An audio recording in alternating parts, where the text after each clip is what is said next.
সুপ্রিয় শিক্ষার্থীরা, আশা করি সবাই ভালো আছো। আজকে আমরা যে চ্যাপ্টারটা ডিসকাস করতে যাব সেই চ্যাপ্টারটা তোমাদের সবারই পরিচিত কম বেশি। চ্যাপ্টারটার নাম হচ্ছে রাসায়নিক গণনা, কেমিক্যাল ক্যালকুলেশন। রাসায়নিক গণনা চ্যাপ্টারটা মেইনলি ম্যাথমেটিক্যাল প্রবলেমস এর জন্য বেশি important, but mathematical problem solve করে নেওয়ার আগে আমাদের কিছু থিওরি জেনে নেওয়াটা খুবই জরুরি। সেজন্য আমি প্রথমে কিছু থিওরি ডিসকাস করব। আর তোমাদেরকে একটা কথা বলে নেওয়া দরকার যে এই চ্যাপ্টারটাকে আমি মেইনলি 4টা লেকচারে বিভক্ত করেছি। প্রথম লেকচারটায় আমি মেইনলি আমার থিওরিটিক্যাল জিনিসগুলো ডিসকাস করব, আর বাকি 3টা লেকচারে ম্যাথমেটিক্যাল প্রবলেমগুলো আমি ডিসকাস করব। আশা করি এই 4টা লেকচারের পর তোমাদের চ্যাপ্টারটা সম্পূর্ণ ক্লিয়ার হয়ে যাবে। তাহলে এখন আমরা দেখে নেই যে আমরা এই চ্যাপ্টার থেকে কি কি থিওরি মেইনলি পড়া দরকার। আমি একটা পর একটা লিখেছি এবং এগুলো আমি পর্যায়ক্রমে আলোচনা করতেছি। প্রথমে আসে যে রাসায়নিক গণনা কি। ভরের নিত্যতা সূত্র অনুসারে যে কোনো বিক্রিয়ায় কোনো পদার্থে কোনো পরমাণু সৃষ্টিও হয় না, নতুন কোনো পরমাণু যেমন সৃষ্টি হয় না সেরকম কোনো পরমাণু ধ্বংসও হয় না। একটা যারা বিক্রিয়ায় অংশগ্রহণ করে তারা হচ্ছে বিক্রিয়ক, এবং যারা নতুন উৎপন্ন হয় তারা হচ্ছে উৎপাদ। বিক্রিয়া শেষে দেখা যায় যে বিক্রিয়ক এবং উৎপাদের অনুসংখ্যার কোনো পরমাণু সংখ্যার কোনো পরিবর্তন হয় না। যেমন আমি একটি বিক্রিয়া লিখছি, খুব কমন একটা বিক্রিয়া H2 + O2 H2O। এটাকে যদি আমি ব্যালেন্স করি তাহলে হয় 2H2 + O2 2H2O। এখান থেকে দেখা যাচ্ছে যে বিক্রিয়ার আগে হাইড্রোজেনের যেরকম 4টা পরমাণু ছিল, বিক্রিয়া শেষে উৎপাদনটাও 4টা হাইড্রোজেন পরমাণু আছে, এবং অক্সিজেনের 2টা অণু ছিল, অক্সিজেনের উৎপাদনের মধ্যে 2টা অক্সিজেন পরমাণু আছে। এই যে বিক্রিয়ক এবং উৎপাদের একটা রিলেশন, এই রিলেশনের মাধ্যমে আমরা বিক্রিয়ক এবং উৎপাদের শতকরা, সংযুক্তি, পারমাণবিক ভর, অনেকগুলো জিনিস সম্পর্কে ধারণা পেতে পারি, অনেকগুলো জিনিস জানতে পারি। এই যে জানার সিস্টেমটা বা যে সিস্টেমের মাধ্যমে আমরা জিনিসটা জানতে পারি সেটাই হচ্ছে রাসায়নিক গণনা, যে আমরা ক্যালকুলেশন করব। এখন এই রাসায়নিক গণনা করার জন্য আমাদের যে জিনিসগুলো জানা দরকার সেগুলো আসতেছে একটা একটা করে। শতকরা সংযুক্তি। শতকরা সংযুক্তি হচ্ছে যে কোন একটা যৌগের 100 ভাগ ভরের মধ্যে কত ভাগ মৌলগুলো আছে। যেমন আমি একটা एग्जांपल দিয়ে বলি, সেই কমন উদাহরণ যে পানি। ওয়াটারের মধ্যে আমি যদি হাইড্রোজেন আছে 2 গ্রামে প্রকাশ করলে 2 গ্রাম, আর অক্সিজেন আছে 16 গ্রাম, তাহলে টোটাল 18 গ্রাম হাইড্রোজেন, টোটাল 18 গ্রাম পানিতে হাইড্রোজেন আছে সাপোজ 2 গ্রাম হাইড্রোজেন। তাহলে ঐকিক নিয়ম করলে 1 গ্রাম পানিতে হাইড্রোজেন আছে 2/18 গ্রাম হাইড্রোজেন। 100 গ্রামে কত আছে? 100 গ্রাম পানিতে হাইড্রোজেন 2/18 * 100%, দ্যাট মিন্স 11.11%। এইটাই হচ্ছে শতকরা সংযুক্তি। অর্থাৎ এই শতকরা সংযুক্তি বলতে বুঝতে পারি আমরা যে 100 গ্রাম পানির মধ্যে 11.11 ভাগ থাকবে হাইড্রোজেন, আর বাকি 88.89% থাকবে অক্সিজেন। এই শতকরা সংযুক্তি থেকে আমরা এই ধারণাটা পেতে পারি যে কোন যৌগের মধ্যে মৌলগুলো কত ভাগ আছে, 100 ভাগের মধ্যে কত ভাগ আছে। এটা সম্পর্কে আরো ডিটেইলস আমরা পরবর্তীতে যখন ম্যাথমেটিক্যাল প্রবলেম সলভ করব তখন জানবো। এরপর আসি স্থূল সংকেত ও আণবিক সংকেতের সংজ্ঞা এবং পার্থক্য। আগে আণবিক সংকেত বলছি আমি। আণবিক সংকেত হচ্ছে সেই সংকেত যে সংকেতের মাধ্যমে আমরা একটা যৌগের মধ্যে কোন কোন মৌল আছে এবং সেই মৌলের পরমাণু সমূহের প্রকৃত সংখ্যা কত সেটা জানতে পারি, এটা হচ্ছে আণবিক সংকেত। আর স্থূল সংকেত হচ্ছে একটু ডিফারেন্ট, যে স্থূল সংকেত থেকে আমরা কোন একটা যৌগের অণুতে কি কি মৌল আছে সেটা জানতে পারি, কিন্তু স্থূল সংকেত আমাদেরকে ধারণা দেয় যে পরমাণু সমূহের প্রকৃত সংখ্যার অনুপাত কত সেটা। আমি একটা एग्जांपल দেই, সাপোজ বিউটেন। আমি এখন বিউটেনের আণবিক সংকেত লিখলাম C4H8। এই সংকেতটা থেকে আমরা বলতে পারি যে বিউটেনের অণুতে 4টা কার্বন পরমাণু আছে এবং 8টা হাইড্রোজেন পরমাণু আছে। এটা হচ্ছে বিউটেনের আণবিক সংকেত। এখন এটার স্থূল সংকেত কি রকম হবে? আমাদের এই 4 আর 8 এর কমন গুণনীয়ক হচ্ছে 4 দ্বারা যদি ডিভাইড করি তাহলে স্থূল সংকেত হবে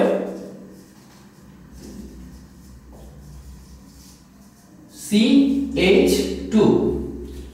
এই সংকেত থেকে আমরা বুঝতে পারি যে এটা কার্বন আর হাইড্রোজেন দ্বারা বিউটেন তৈরি, কিন্তু এটা অ্যাকচুয়ালি কিসের আণবিক কিসের সংকেত তা কিন্তু বোঝা যায় না, কারণ এটা একটা অনুপাত প্রকাশ করতেছে যে বিউটেন যৌগটার মধ্যে কার্বন আর হাইড্রোজেনের অনুপাত কত। এখান থেকে বলতে পারলাম যে কার্বন আর হাইড্রোজেনের অনুপাত হচ্ছে 1:2, কিন্তু কার্বন আর হাইড্রোজেনের প্রকৃত সংখ্যা সম্পর্কে কোনো ধারণা আমরা পাইনি। এটা হচ্ছে স্থূল সংকেত আণবিক সংকেতের সংজ্ঞা। আর পার্থক্য হচ্ছে স্থূল সংকেত যৌগের অণুতে বিদ্যমান পরমাণুসমূহের প্রকৃত সংখ্যার অনুপাত প্রকাশ করে, আর আণবিক সংকেত প্রকৃত সংখ্যাই প্রকাশ করে। 2 নম্বর পার্থক্য হচ্ছে স্থূল সংকেত নির্ণয়ের জন্য শুধুমাত্র শতকরা সংযুক্তি জানলেই হয়, আণবিক ভর জানার কোনো প্রয়োজন নেই। কিন্তু আণবিক সংকেত নির্ণয় করতে হলে শতকরা সংযুক্তির সাথে সাথে আণবিক ভরও জানতে হবে। 3 নম্বর পার্থক্য হচ্ছে স্থূল সংকেত একাধিক যৌগের হতে পারে, কিন্তু আণবিক সংকেত শুধুমাত্র একটা যৌগের হবে। যেমন বেনজিনের আণবিক সংকেত হচ্ছে C6H6, এই একটা সংকেত শুধুমাত্র বেনজিনেরই হওয়া সম্ভব, আর কোনো কিছু হওয়া সম্ভব না। ইথিন বা ইথিলিনের আণবিক সংকেত হচ্ছে C2H2, কিন্তু এদের দুইজনেরই স্থূল সংকেত হচ্ছে CH।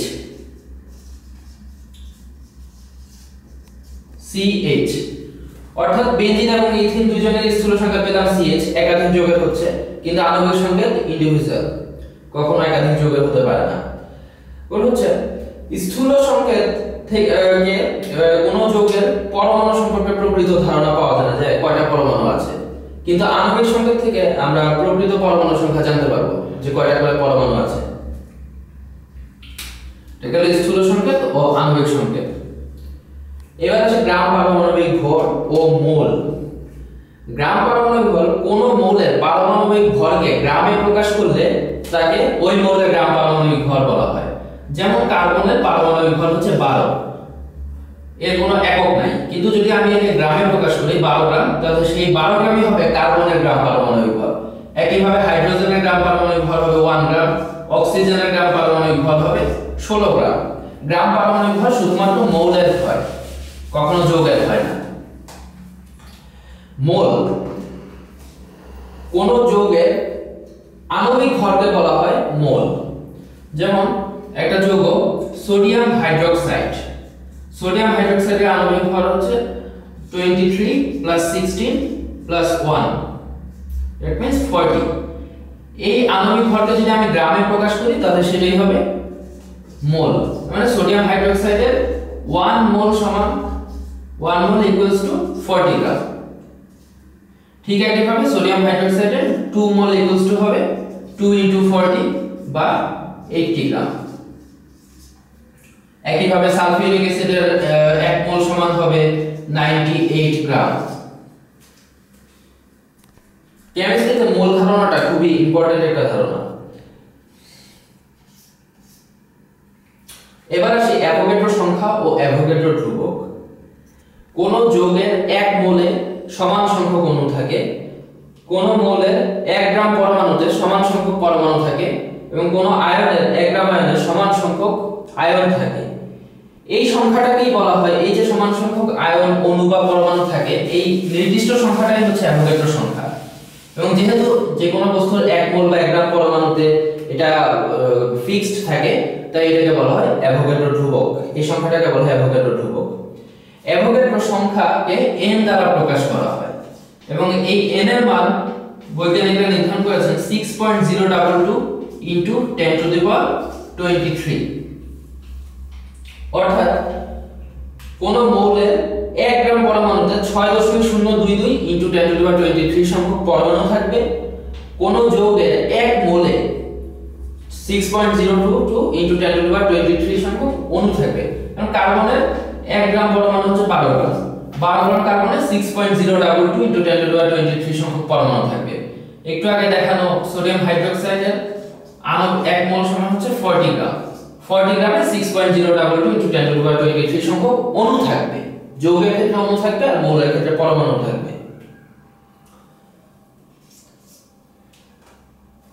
এবার আসা যাক গ্যাসের মোলার আয়তন। গ্যাসের মোলার আয়তন বলতে কি বোঝায়? আমরা জানি যে গ্যাসের কোনো আকার নেই, শুধুমাত্র আয়তন আছে।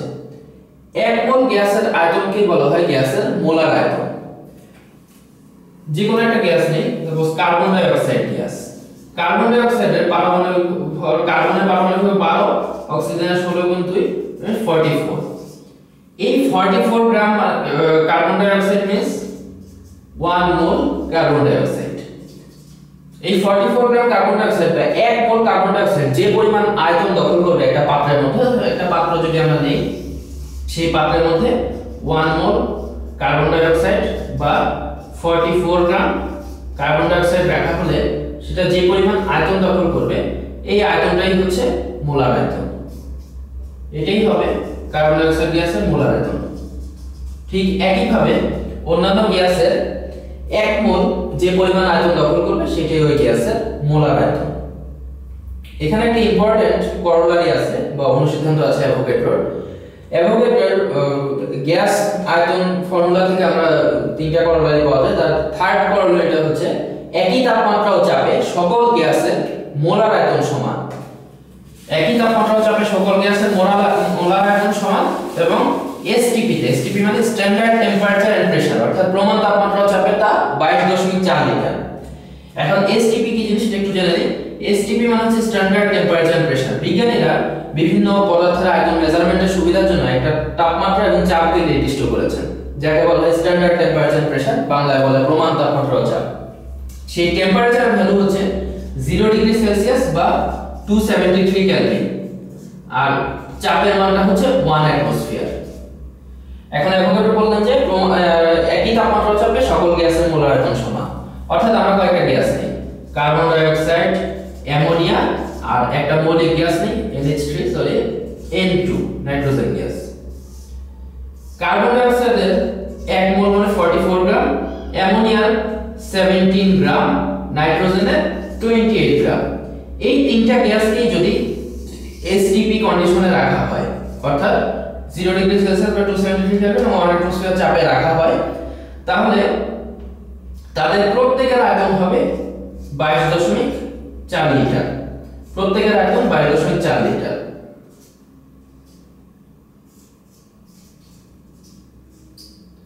অর্থাৎ সকল গ্যাসের মোলার আয়তন 1 মোলার আয়তন সমান হচ্ছে, সকল গ্যাসের 1 মোলার আয়তন সমান হচ্ছে এবং এসটিপি তে সে আয়তনটা হচ্ছে 22.4 লিটার। এটা খুবই গুরুত্বপূর্ণ একটা অনুসিদ্ধান্ত, যেটা পরবর্তীতে আমাদের অঙ্ক করার জন্য প্রতি পদে পদে কাজে লাগবে, তাই এই অনুসিদ্ধান্তটা মনে রাখা জরুরি।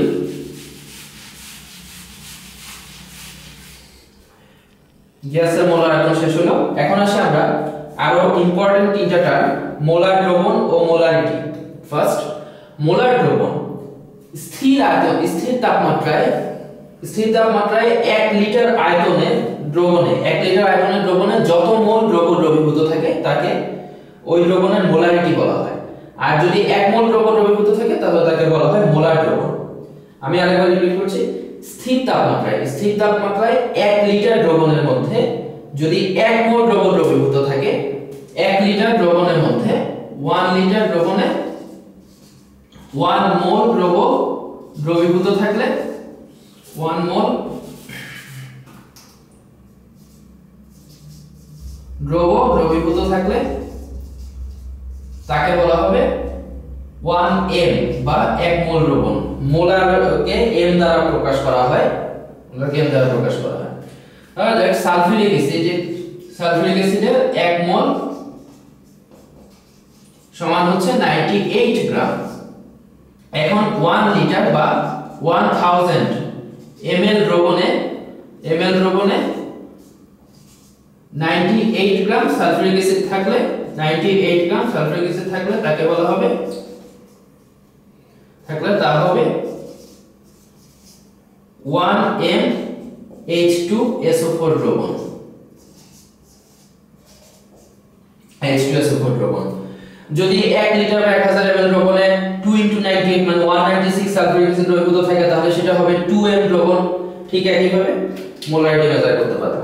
এটা হচ্ছে মোলার দ্রবণ। আর যদি এর চেয়ে বেশি থাকে, যত মোল দ্রবণ দ্রবীভূত থাকবে সেটা হবে ওই দ্রবণের মোলারিটি। এরপর আসি মোলার দ্রবণ ও মোলারিটি। মোলার দ্রবণ হচ্ছে যদি 1000 গ্রাম দ্রাবকে 1000 গ্রাম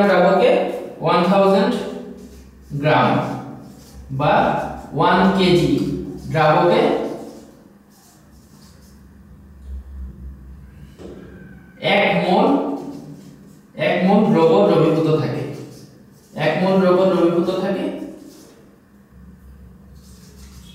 তাকে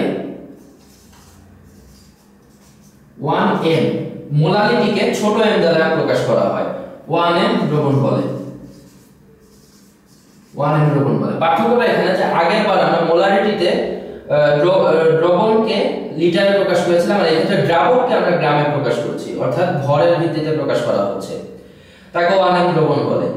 যদি 1000 গ্রাম দ্রাবকে 2 মোল দ্রবণ দ্রবীভূত থাকে তাহলে ওই দ্রবণের মোলারিটি হবে 2m, 3 মোল দ্রবণ দ্রবীভূত থাকলে 3m, যদি 3.5 মোল দ্রবণ দ্রবীভূত থাকে তাহলে 3.5m হবে। 1 মোল দ্রবণ দ্রবীভূত থাকলে সেই দ্রবণকে বলা হবে মোলার দ্রবণ, আর এরপরে যত থাকবে সেই অনুসারে ওই দ্রবণের মোলারিটি মেজার করা হবে। এরপরে আসে শতকরা হার হিসাবে দ্রবণের ঘনমাত্রা। এটা খুবই ইম্পর্টেন্ট। শতকরা হার হিসাবে দ্রবণের ঘনমাত্রা আগে একটু জেনে নেওয়া দরকার যে what is concentration, that means ঘনমাত্রা। ঘনমাত্রা হচ্ছে কোন একটা দ্রবণের মধ্যে একটা দ্রব্য কি পরিমাণ আছে সেটাই হচ্ছে দ্রবণের ঘনমাত্রা। যত বেশি দ্রব্য থাকবে তত দ্রবণটাকে বেশি ঘন মনে হবে, যত কম থাকবে দ্রবণটাকে তত লঘু মনে হবে। যে প্যারামিটারের মাধ্যমে আমরা দ্রবণটা ঘন কি লঘু সেটা জানতে পারি, সেটাই হচ্ছে দ্রবণের ঘনমাত্রা। এখন এই দ্রবণের ঘনমাত্রা প্রকাশের মোটামুটি 4টা পদ্ধতি আছে, যার মধ্যে 3টাই ব্যবহার হয়, একটা ব্যবহার তেমন একটা হয় না। সেই পদ্ধতিগুলো হচ্ছে W/W পার্সেন্ট, উপরেরটা হচ্ছে দ্রব্যের পরিমাণ, উপরের জিনিসটা হচ্ছে দ্রব্যের পরিমাণ, আর নিচেরটা হচ্ছে দ্রবণের পরিমাণ।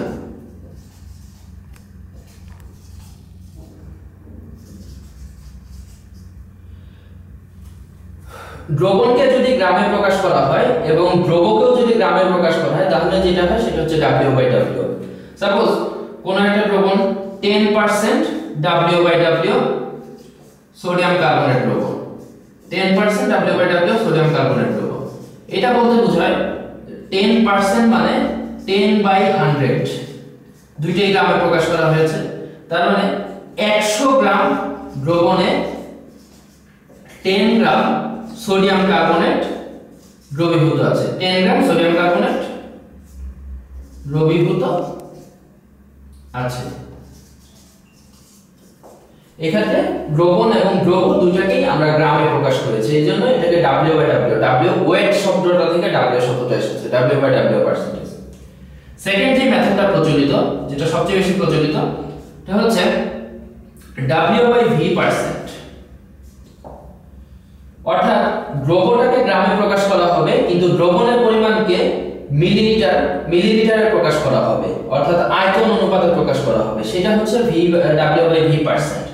তারপর আগের উদাহরণটাতে যদি আমি 10% W/V সোডিয়াম কার্বনেট দ্রবণ বলতাম তাহলে জিনিসটা হতো এরকম যে 10% মানে 10/100 ঠিকই আছে, কিন্তু এই ক্ষেত্রে নিচেরটা হচ্ছে মিলিলিটার আর উপরটা হচ্ছে গ্রাম, কারণ V for millilitre, W for gram. অর্থাৎ 100 ml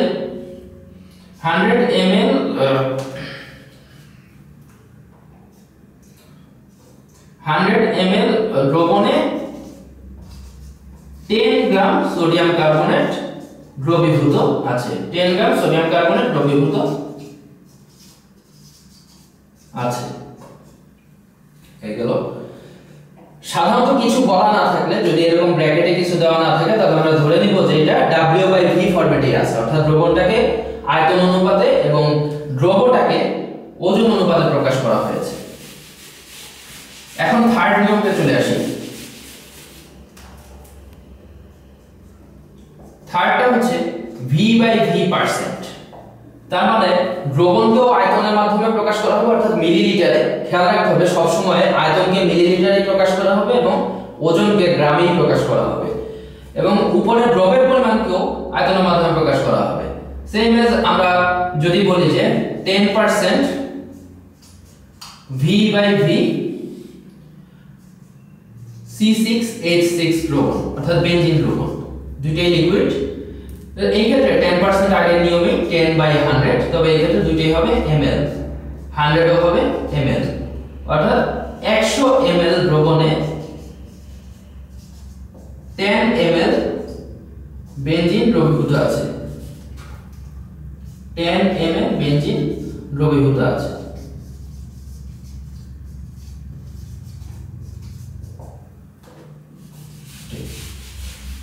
এবং সর্বশেষ একটা যেটা একেবারে প্রচলিত না, তাই আমি জাস্ট বলে যাচ্ছি, এটা হচ্ছে V/W%।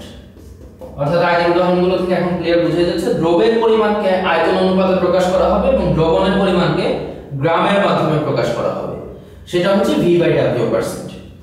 এই মোটামুটি আমাদের শতকরা হিসাবে দ্রবণের ঘনমাত্রা প্রকাশের চারটা পদ্ধতি, যার মধ্যে প্রথম তিনটা পদ্ধতি প্রচলিত, আগেই বললাম। and last but not the least, মোল ভগ্নাংশ। প্রতিটা স্টেপেই কাজে লাগবে মোল ভগ্নাংশ। মোল জিনিসটা সম্পর্কে আগে আমরা ধারণা পেয়েছি যে একটা বস্তুর আণবিক ভরকে গ্রামে প্রকাশ করলে তাকে এক মোল বলা হয়। এখন হোয়াট ইজ মোল ফ্র্যাকশন? ধরা যায় দুইটা যৌগ অথবা বিক্রিয়া করে A + B C যৌগ উৎপন্ন করলো। এখানে A এর মোল ভগ্নাংশ হচ্ছে XA, মোল সংখ্যা হচ্ছে XA, B এর মোল সংখ্যা হচ্ছে XB, C এর মোল সংখ্যা হচ্ছে XC। এই তিনটার মধ্যে যে কোনো একটার মোল ভগ্নাংশ আমি যদি জানতে চাই, A এর মোল ভগ্নাংশ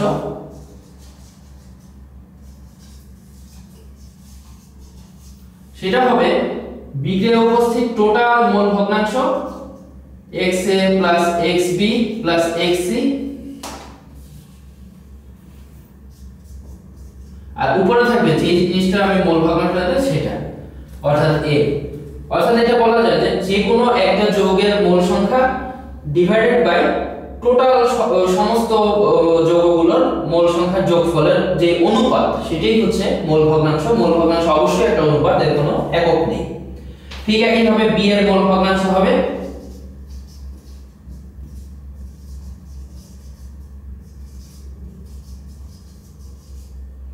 B এর মোল ভগ্নাংশ হবে XB divided by XA plus XB plus XC।